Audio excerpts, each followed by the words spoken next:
3 डिसेंबर जागतिक दिव्यांग दिन समग्र शिक्षा समावेशी शिक्षण पंचायत समिती तिवसा अंतर्गत जिल्हा परिषद पूर्व माध्यमिक शाळा तिवसा मुले येथे दिव्यांग समता सप्ताह आयोजित करण्यात आला। दरवर्षीप्रमाणे समता, समानता, दिव्यांगांना समान संधी, दिव्यांगांना शिक्षण आणि सर्व समावेशाचा संदेश समाजापर्यंत पोहोचवण्याचे काम समावेशी शिक्षण विशेष शिक्षकांच्या मार्फत होत आहेत। दिव्यांग व्यक्ती किंवा विद्यार्थी अनेक क्षेत्रात उंच भरारी घेत आहे। त्यांच्या प्रयत्नांना व कर्तृत्वाला सलाम असे प्रतिपादन पंचायत समितीचे गट शिक्षणाधिकारी श्री नितीनजी उंडे साहेब यांनी केले।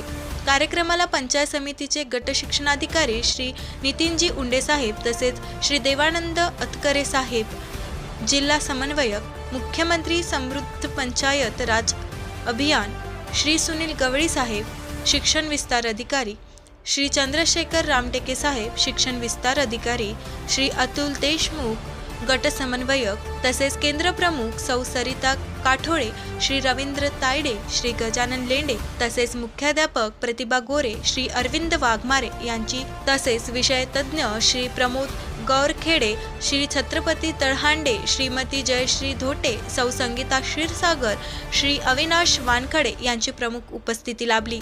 कार्यक्रमाच्या यशस्वीतेसाठी समावेशी शिक्षणचे विशेष शिक्षक श्री प्रशांत लांडगे, श्री विजय दवाळे, श्री प्रमोद तागडे, सौ गीता कोकरे, सौ सरिता पायस्कर, सौ स्वाती अंजीकर तसेच काळजी वाहक श्री विजय डहाडे, श्री विजय मोरे यांनी विशेष प्रयत्न केले।